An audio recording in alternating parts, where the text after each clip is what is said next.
पिछले लेक्चर में हमने संयुक्त फलन जो हमारा चैप्टर है उसके अंतर्गत एकेकी व आच्छादक यानी वन वन और ऑन टू इंजेक्टिव और सब्जेक्टिव अर्थात दोनों को बाइजेक्टिव बोला जाता है के बारे में विस्तृत रूप से चर्चा की। अब यहाँ पर नोट में ये दो उदाहरण दिए हुए हैं, उन्हें आप हल करने का प्रयास कीजिए। इनके द्वारा आपके अंदर कॉन्फिडेंस बिल्टअप होगा। जो पीछे पूर्व उदाहरण लिए गए उन पर आधारित प्रश्न हैं और इन्हें आप आराम से हल कर सकते हैं और हमारे YouTube चैनल के कमेंट बॉक्स में इनका आंसर रिप्लाई करने का प्रयास कीजिए। और समस्या है तो उसका हम समाधान अवश्य करेंगे और सिंपल से प्रश्न हैं, कोई भी आपको समस्या महसूस नहीं होगी। तो नंबर 1 में दिया गया f such that r से r such that fx is equal to 2x plus 3। तो तब फलन f के एकेकी यानी वन वन और व आच्छादक यानी ऑन टू की जांच करनी है। अर्थात ये बाइजेक्टिव है क्या ये देखना है। इंजेक्टिव एंड सब्जेक्टिव की वेरिफिकेशन करके बाइजेक्टिव को आपको देखना वन वन ऑन टू है क्या। तो हमने जो एग्जांपल पीछे लिया था f such that r to r such that fx is equal to ax plus b, उसी पर आधारित है। a का मान 2 है और b का मान 3 है। तो आराम से प्रश्न हल किया जा सकता है और इसके f इनवर्स का भी अस्तित्व होगा, वह भी आप आसानी से ज्ञात कर सकते हैं। और इसी के अंतर्गत हमने लिया था f such that r to r such that fx is equal to x cube plus 2 लिया था। यहाँ पे हमने 5 दे रखे हैं और इधर 3 और x क्यूब माइनस 4, इनमें से यानी 3 प्रश्न हो गए एक तरह से। तो इस टाइप का भी कोई भी फंक्शन होता है x क्यूब प्लस a, वह भी सदैव एकेकी आच्छादक होता है। तब f के एकेकी आच्छादक की जांच कीजिए और प्रतिलोम का अस्तित्व है तो f इनवर्स भी अपने को ज्ञात करना है। तो यहाँ पे भी प्रतिलोम का अस्तित्व होगा और यह आसानी से ज्ञात किया जा सकता है। तो ये आप जरूर हल कीजिए और उसको हमारे YouTube चैनल के कमेंट बॉक्स में अवश्य लिखिए। अब हम अगले जो हमारा मुख्य टॉपिक है हमारे चैप्टर का संयुक्त फलन कंपोजिट फंक्शन, उस पे आते हैं। संयुक्त फलन या कंपोजिट फंक्शन क्या है? दो या दो से अधिक फलनों का संयुक्त है। तो यहाँ पे हम जी ओ एफ और एफ ओ जी, जिसको जी कंपोजिट एफ और एफ कंपोजिट जी कहते हैं, उनकी चर्चा कर रहे हैं।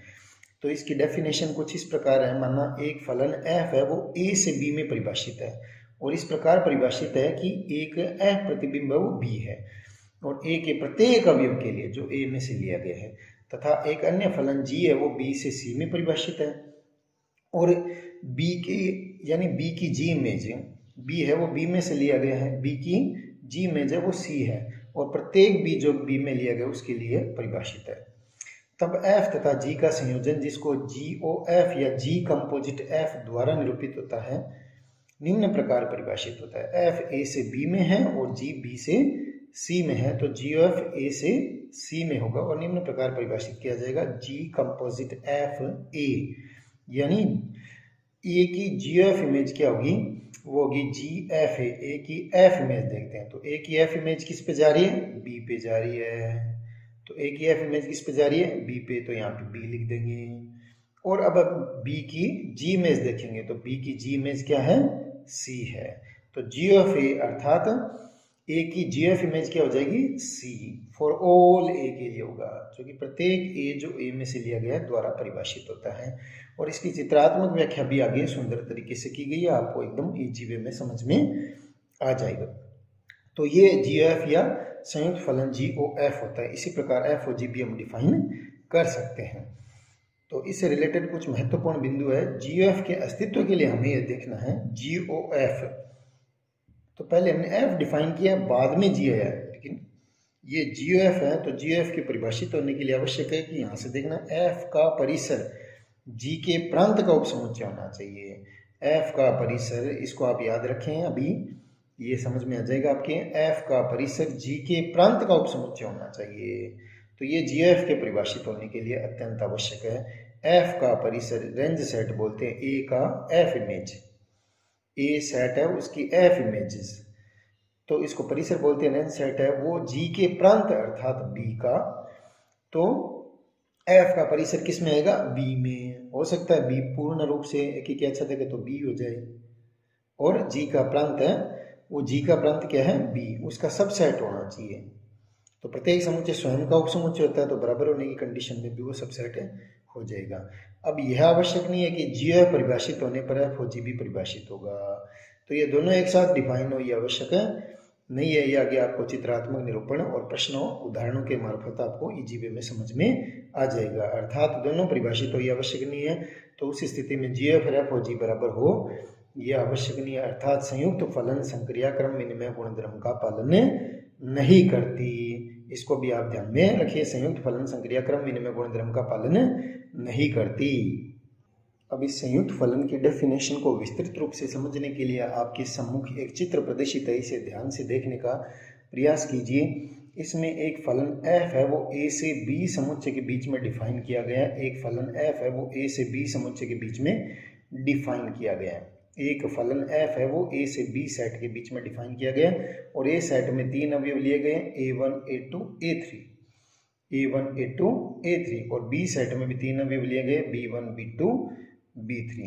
और एक नियम है, रूल है, वो मैपिंग a से b के बीच में डिफाइन की गई है कि इधर जो अवयव है उनको a से निरूपित किया जाएगा और उनकी f इमेज है वो इनके b अवयव आएंगे। जैसा कि यहाँ पे लिखी गई है कि a1 की f इमेज क्या है, जो मैं आपको यहाँ पे इंडिकेट कर रहा हूँ, आपको उसी को देखना है। a1 की f इमेज क्या है, b1, और a2 की f इमेज क्या है, b2, और a3 की f इमेज क्या है, b3। ये इनके बीच में एक फंक्शन डिफाइन किया हुआ है। अर्थात a में a1 a2 a3 है और b में b1 b2 b3 तीन एलिमेंट है, और a1 a2 a3 की f इमेज क्या है, b1 b2 b3 है a से b में। और हमें प्रतिलोम फलन में हमने पढ़ा है कि दो फलनों का प्रतिलोम तभी और केवल तभी डिफाइन किया जा सकता है। ये एक फलन का प्रतिलोम तभी और केवल तभी डिफाइन किया जा सकता है जबकि मूल फलन अर्थात f क्या हो, एकेकी आच्छादक हो। f क्या हो, एकेकी आच्छादक। तो ये एकेकी भी है और आच्छादक भी है, सहप्रांत के प्रत्येक अवयव का पूर्व प्रतिबिंब अपने को मिल रहा है। तो यहाँ पे f इनवर्स भी डिफाइन किया हुआ है, तो f इनवर्स भी डिफाइन किया हुआ है। अर्थात b1 की f इनवर्स इमेज क्या है, b1 की f इनवर्स इमेज है वो a1 है, और ऐसे b2 की f इनवर्स इमेज क्या है, वो a2 है, और ऐसे b3 की f इनवर्स इमेज क्या है, वो a3 है। यहाँ पे लिखा गया। तो a और ये दो सेट a और b है, इनके बीच में एक संयुक्त फलन f डिफाइन है, और a1 a2 a3 से b1 b2 b3 के बीच में ये कि आच्छादक होने के कारण इनका प्रतिलोम भी परिभाषित है। ऐसे ही एक मैपिंग है, प्रतिचित्रण है, नियम है या फलन है, वो b से c के बीच में डिफाइन है, b से c के बीच में डिफाइन है। तो b में एलिमेंट b1 b2 b3 है और c में एलिमेंट है c1 c2 c3, और यहाँ से b से c के बीच में एक रूल है, मैपिंग है, वो g डिफाइन है। इस मैपिंग के अकॉर्डिंग जो भी इसके एलिमेंट है उनको b के द्वारा लिखा जाएगा, और b की g इमेज क्या है, वो c है। b की g इमेज क्या है, c है। तो यहाँ पे b1 b2 b3 है और इधर c1 c2 c3 है। तो b1 की g इमेज क्या है, c1 है, और b2 की g इमेज क्या है, b2 की g इमेज c2 है, और ऐसे b3 की g इमेज क्या है, c3 है। तो ये यहाँ से यहाँ पे एक फलन डिफाइन है, जिसको भी आप देख रहे हैं ये एक की अलग अलग अवयव की अलग अलग इमेज है, और इधर से भी कोई अवयव खाली नहीं रहा, तो इसलिए ये आच्छादक भी है। तो इधर से इधर भी एक फलन डिफाइन किया जा सकता है, उसको बोलते हैं जी इनवर्स। तो C1 की जी इनवर्स इमेज क्या है, B1 है, और ऐसे ही C2 की जी इनवर्स इमेज क्या होगी, B2, और ऐसे ही C3 की जी इनवर्स इमेज क्या होगी, B3। तो यहाँ से यहाँ पे प्रतिलोम फलन डिफाइन किया जा सकता है, क्योंकि ये फलन एक की आच्छादक है। तो अब f फलन है वो a से b के बीच में डिफाइन है, और g फलन है वो b से c के बीच में है। तो ये इन दोनों के बीच में f फलन डिफाइन है और इन दोनों के बीच में फलन g डिफाइन है। तो हम यहाँ से यहाँ पे एक फलन डायरेक्ट डिफाइन कर सकते हैं, जिसको बोलते हैं हम GOF, क्योंकि ये इधर से चलता है, तो पहले f आया देखिए, और उसके बाद में g आया, तो इसलिए इसको GOF लिखा जाता है। पहले वो फलन कौन सा डिफाइन हुआ, इस तरफ से देखते हैं GOF। तो पहले f और बाद में g। तो यहाँ से यहाँ पे डायरेक्ट एक फलन डिफाइन किया जा सकता है। तो a1 की f इमेज b1 है और b1 की g इमेज क्या है, c1 है। तो यहाँ पे हम b1 की जगह हम क्या लिख सकते हैं, fa1। तो b1 की जगह देखिए आप F(A1) लिखा है, इस B1 की जगह F(A1) लिखा है। और इसको हम क्या बोलते हैं, G कंपोजिट F। तो GF(A1), तो A1 की GF इमेज सीधी हम देख सकते हैं, A1 की GF इमेज क्या है, C1 है। A1 की GF इमेज क्या है, सीधे इस समुच्चय में मैपिंग चली गई, वो क्या है, C1 है। ऐसे ही हमने देखा कि A2 की G इमेज क्या, ये F इमेज क्या है, B2, और B2 की G इमेज क्या है, C2। तो B2 की G इमेज, तो B2 की जगह हम वही वैल्यू रख देते हैं F(A2) रख दिया, तो GF(A2), इसको क्या बोलते हैं, GF(A2), अर्थात A2 की GF इमेज डायरेक्ट यहाँ से यहाँ पे डिफाइन हो जाएगी, वो क्या होगी, C2। ऐसे हम ये ले सकते हैं कि A3 की F इमेज क्या है, B3, और B3 की G इमेज क्या है, C3। तो B3 की जगह क्या रखा जा सकता है, F(A3) रखा जा सकता है। तो इसको GF(A3) अर्थात A3 की GF इमेज वो क्या है, C3 है। अब चूंकि हम डायरेक्ट यहाँ से यहाँ पे भी देख रहे हैं, तो ये भी क्या है, एकेकी आच्छादक है, क्योंकि A1 की GF इमेज C1 है, A2 की GF इमेज C2 है, और A3 की GF इमेज C3 है। तो ये भी एकेकी आच्छादक है। और हमें पता है कि एकेकी आच्छादक प्रलयन का प्रतिलोम भी एकेकी और आच्छादक होता है, और वो डिफाइन किया जा सकता है, उसका प्रतिलोम डिफाइन किया जा सकता है। तो इधर से इधर डायरेक्ट एक फंक्शन डिफाइन किया जा सकता है, इधर से इधर डायरेक्ट एक फंक्शन डिफाइन किया जा सकता है, जिसको हम बोलते हैं इसका प्रतिलोम। जैसे F का प्रतिलोम F इनवर्स, G का प्रतिलोम G इनवर्स, ऐसे ही GF का प्रतिलोम क्या होगा, GF इनवर्स। और इसको आगे देखेंगे हम, वो F inverse O G inverse के बराबर है। तो इसके लिए हम कैसे करते हैं कि इधर C3 की G इनवर्स इमेज क्या है अपने पास, C3 की G इनवर्स, इसकी यानी B3 की G इमेज C3 है, तो C3 की G इनवर्स इमेज क्या आएगी, B3। ऐसे अपने पास A3 की F इमेज क्या है, B3, तो B3 की F इनवर्स इमेज क्या आएगी, A3। अब यहाँ पे हम B3 की ये वैल्यू रख देते हैं G इनवर्स C3, तो B3 की वैल्यू रख दी हमने G इनवर्स C3, तो यहाँ से यहाँ पे ये F इनवर्स हो G इनवर्स हो गया, तो सीधा C3 की इमेज क्या होगी, A3। तो C3 की प्री इमेज क्या होगी अपने पास, A3। इनकी भी विस्तृत रूप से चर्चा अपने पास की गई है। ऐसे ही हमें पता है कि B2 की G इमेज क्या है अपने पास, C2, तो C2 की G इनवर्स इमेज क्या होगी अपने पास, B2। ऐसे ही A2 की F इमेज क्या है अपने पास, B2, तो B2 की F इनवर्स इमेज क्या होगी अपने पास, A2। तो यहाँ पे अपने पास F इनवर्स B2 है, तो B2 की जगह हम लिख देंगे G इनवर्स C2, तो G इनवर्स C2 होगा, तो F inverse G inverse C2 वो A2 पे चला जाएगा, अर्थात C2 के ये GF इनवर्स इमेज है वो इसके बराबर मिलेगी। तो इस ये चित्रात्मक निरूपण के द्वारा GF को हम भली भांति समझ सकते हैं, इसी प्रकार FOG को भी समझा जा सकता है। एक फलन डिफाइन कर लेंगे तो वो आसानी से डिफाइन, ये समझने में दिक्कत नहीं आएगी। जैसे GF समझ लेते हैं तो FOG स्वतः ही समझ में आ जाएगा। तो हमें पता है कि दो फलन F और G, इनका संयुक्त GF डिफाइन किया जाता है। अगर F एकेकी आच्छादक है तो F इनवर्स से डिफाइन होगा, वह भी एकेकी आच्छादक हो इधर से इधर, और G एकेकी आच्छादक है तो G इनवर्स डिफाइन होगा, वह भी एकेकी आच्छादक होगा। और GF डिफाइन है, अर्थात F का परिसर G के प्रांत का उपसमुच्चय। यहाँ पे आप ये भी दे सकते हैं F का परिसर, तो F का परिसर ये B आ रहा है, और ये G के प्रांत G का प्रांत कौन है, तो B है, उसका सबसेट है। तो ये भी आसानी से डिफाइन है। और GF भी आप देख रहे हैं कि क्या आच्छादक है, तो उसका प्रतिलोम GF इनवर्स भी क्या होगा, एकेकी आच्छादक होगा, और वह भी डिफाइन किया जा सकता है। अब ये कैसे आया F इनवर्स और G इनवर्स, इसको विस्तृत व्याख्या आगे की गई है, उसको भी हम देखते हैं।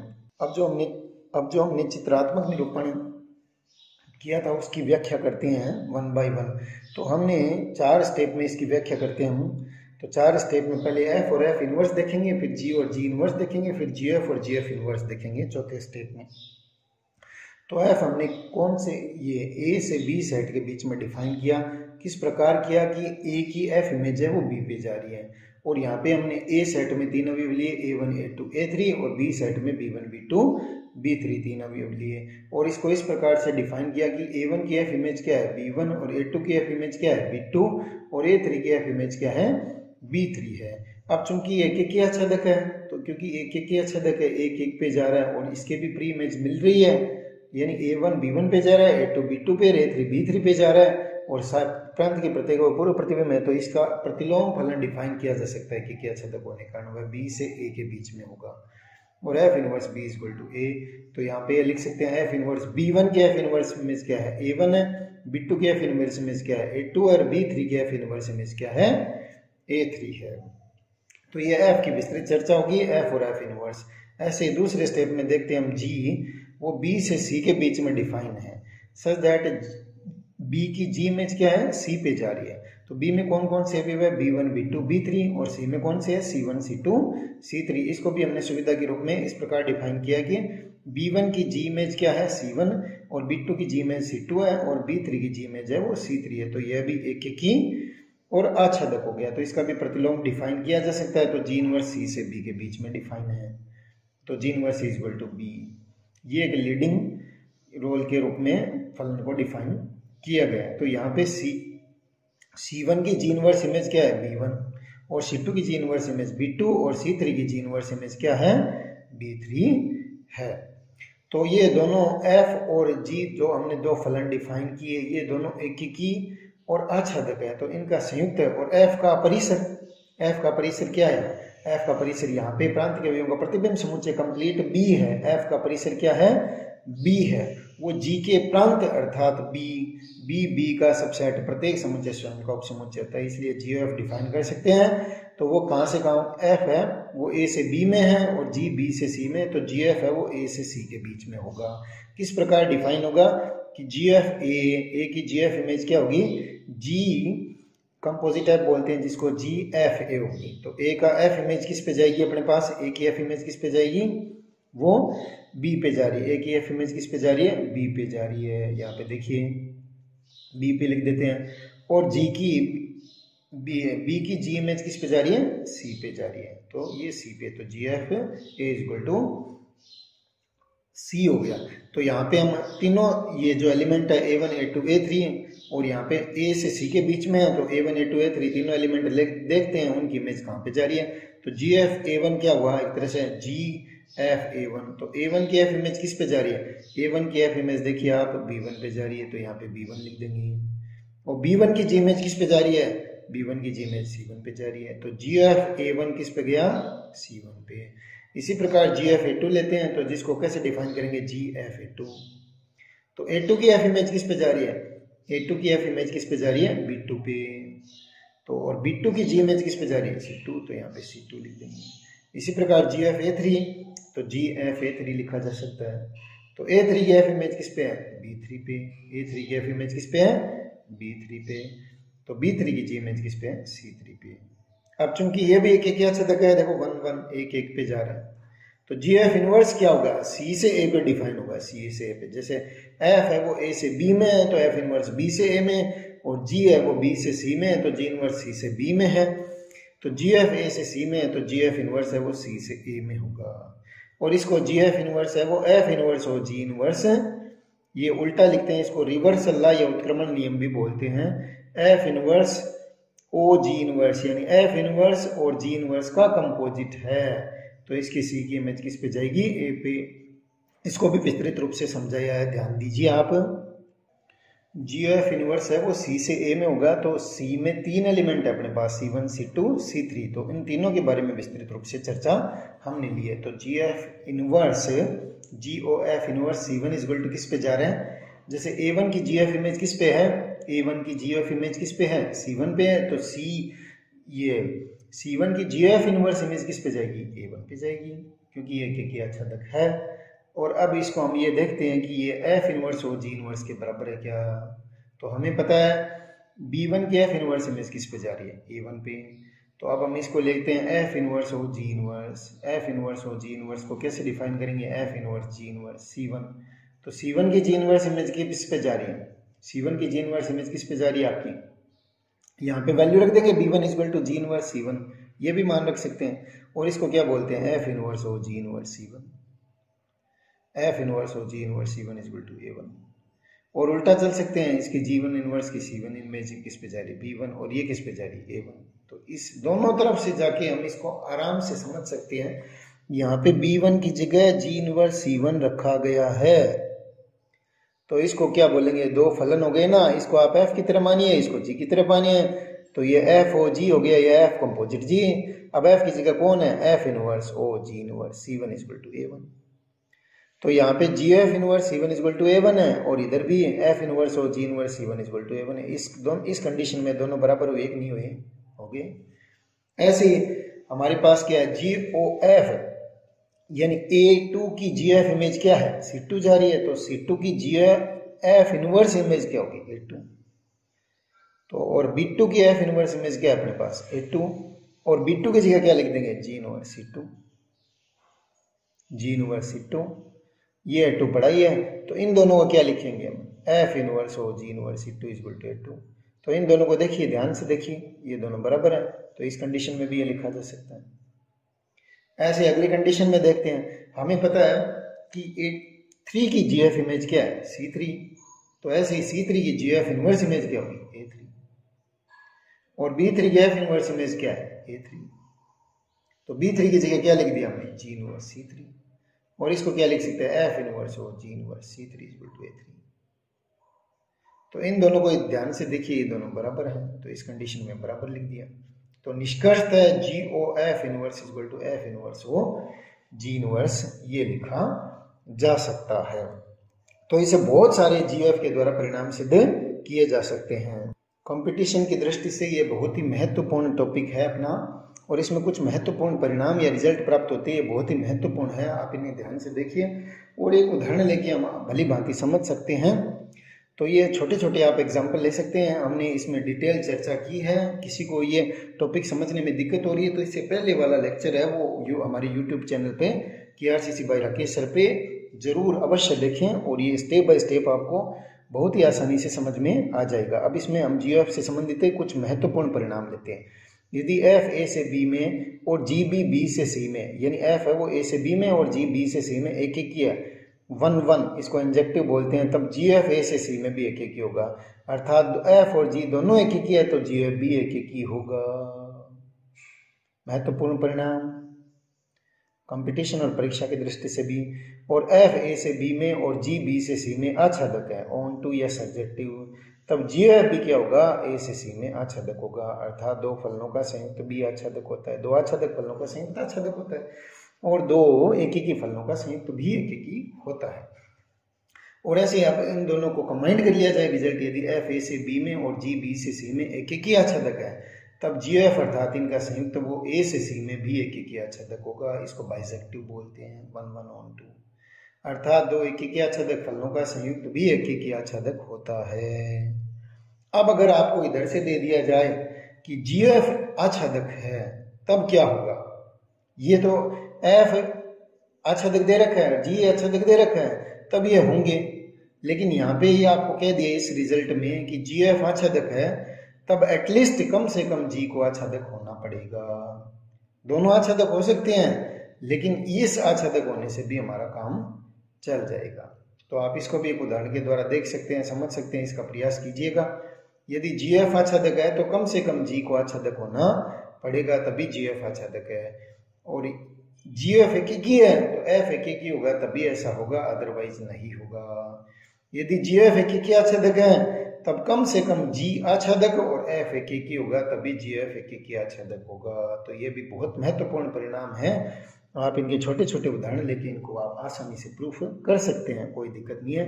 लेकिन यह कंपटीशन के दृष्टिकोण से बहुत ही महत्वपूर्ण परिणाम है, जिन्हें 12th क्लास के बच्चों को बहुत ही गंभीरतापूर्वक लेना चाहिए। और दो एक ही आच्छादक फलनों का प्रतिलोम भी क्या होता है, एक ही आच्छादक होता है। और GF है और F और G वो बराबर नहीं होते, क्रम विनिमय नहीं होते। एक उदाहरण के द्वारा हम इसको समझा देंगे अभी। तो GF is not equal to F और G। और संयुक्त फलन संक्रिया सहचारी होती है, साचर्यता लिबर्टी ऑफ पैरेंथेसिस बोलते हैं, उसका पालन करती है। F composite G composite H is equal to F composite G composite H, या FO GOH बराबर FO GOH सहचारी होती है, अर्थात कोष्टक लगाने की अनिवार्यता को हम समाप्त कर सकते हैं, तो इसका पालन करती है। अब जो अभी तक हमने डिस्कस किया उस पर आधारित एक सवाल है, इसको ध्यान से देखिए। हमारा मेन मोटिव ये है कि बच्चों को कॉन्सेप्ट है वो आसानी से समझ में आए, और जो चीज़ें हम दिखाना चाहते हैं उस पर ज़्यादा फोकस कर रहे हैं हम। ये चीज़ें समझने का प्रयास कीजिए आप। और आपने पीछे वाला फंक्शन का नहीं देखा, आपने पीछे वाला चैप्टर नहीं पढ़ा तो उसको ज़रूर देखिए, क्योंकि ये किसी एक आगे कड़ी जुड़ती जा रही है, तो इनको सीक्वेंस में समझना अत्यंत आवश्यक है। तो ये उदाहरण लेते हैं हम। उदाहरण 3 2 उदाहरणों पर पहले कर चुके हैं कि क्या अच्छा देखिए, यदि एफ आर से आर में वास्तविक से वास्तविक में नंबर सिस्टम आपको नहीं समझ में आ रहा है तो हमारा नंबर सिस्टम से रिलेटेड भी वीडियो देखिए। एफ सच दैट आर से R such that F X is equal to X cube, और जी सच दैट आर से R such that G X is equal to 3x-1। तब जी F तथा F O जी ज्ञात कीजिए तथा यह भी सिद्ध कीजिए F O G is not equal to G F. तो इसमें सारी चीजें आ जाएगी।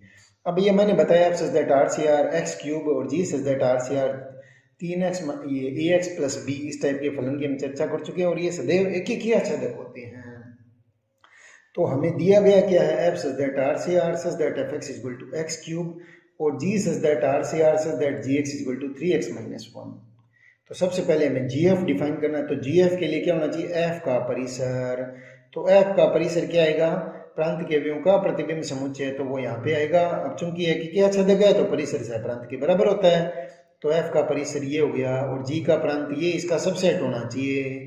तो आर आर का सबसेट है, प्रत्येक समुच्चय स्वयं का उपसमुच्चय होता है। ये लाइन लिखनी अनिवार्य है, क्योंकि इनसे चीजें जी एफ है वो डिफाइन इसी प्रकार होता है। तो जी एफ के लिए एफ का परिसर जी के प्रांत का उपसमुच्चय है, तो यहाँ पे बराबर है, तो प्रत्येक समुच्चय स्वयं का उपसमुच्चय होता है। अतः जी एफ भी क्या हो गया, यानी एफ का परिसर ये और जी का प्रांत ये है, तो जी एफ भी आर से आर में हो गया, जी एफ आर से आर में, ए से बी, बी से सी, तो ए से सी परिभाषित में विद्यमान है। तो जी एफ एक्स बराबर क्या होगा, जी का एफ एक्स। एक्स की एफ इमेज किस पे जा रही है, एक्स की एफ इमेज क्या कर रही है, उसका क्यूब कर दे रही है, तो हम यहाँ पे क्यूब कर देंगे। अब इसको आप एक्स मानिए, एक्स की तरह मानिए, तो एक्स की जी इमेज किस पे जा रही है, उसका 3 गुणे में से 1 घटा देते हैं, तो इसके 3 गुणे में से 1 घटा देते हैं, तो ये जी एफ डिफाइन हो गया 3x³ - 1। तो जी एफ सच दैट आर से आर में हो गया, और जी एफ एक्स क्या हो गया, 3x³ - 1। तो ये समीकरण नंबर 1 आ गई, इसको 1 नंबर दे दिया, जी एफ डिफाइन हो गया। इसी प्रकार एफ ओ जी लेते हैं। तो एफ ओ जी में अब आप पहले जी देखिए वो क्या है, आर से आर में, इधर से चलते हैं। तो जी का परिसर, जी का परिसर, जी का परिसर एफ के प्रांत का उपसमुच्चय होना चाहिए, जी का परिसर एफ के प्रांत का उपसमुच्चय होना चाहिए। तो ये फलन यहाँ से यहाँ पे डिफाइन होगा। अब हमें पता है ये दोनों फलन है कि क्या आच्छादक है, तो जी का परिसर ये कंप्लीट आर होगा, क्योंकि सह प्रांत बराबर है परिसर होता है आच्छादक की कंडीशन में। तो ये आर से आर डिफाइन हो जाएगा, तो जी का परिसर बराबर एफ का प्रांत हो गया। तो एफ ओ जी आर से आर में परिभाषित विद्यमान होगा। तो एफ ओ जी आर से आर में सच दैट क्या आएगा, एफ ओ जी एक्स, तो इसको एफ जी एक्स लिख सकते हैं। तो एक्स की जी इमेज किस पे जाएगी, एक्स की जी इमेज क्या करता है, उसका 3 गुणे में से 1 घटा देता है, तो 3 गुणे में से 1, इसको आप एक्स की तरह मानिए, एक्स की तरह। तो एक्स की एफ इमेज क्या करती है, उसका क्यूब कर देती है, तो इसका क्यूब कर देते हैं। तो ये 2 नंबर समीकरण होगी, F O G such that R से R such that F O G x equal to 3x - 1 का क्यूब। ये 2 नंबर समीकरण। अब 1 और 2 के अवलोकन से स्पष्ट है क्या ये दोनों बराबर हैं, नहीं है। ये F O G G F दोनों आर से आर में डिफाइन है, लेकिन ये फंक्शन बराबर नहीं है, इसके कारण F O G is not equal to G F, अर्थात संयुक्त फलन संक्रियाक्रम विनिमय गुणधर्म का पालन नहीं करती। आज के लिए इतना ही, आशा करता हूँ ये वीडियो आपको पसंद आया होगा। तो इसी प्रकार आप हमारे ये चैप्टर 1 बाय 1 देखते जाइए, और प्लीज़ चैनल को ज़रूर सब्सक्राइब कीजिए। KRCC बाय राकेश सर में आइए और अपने विद्यार्थियों को जोड़िए। टिल देन, जय श्री राम।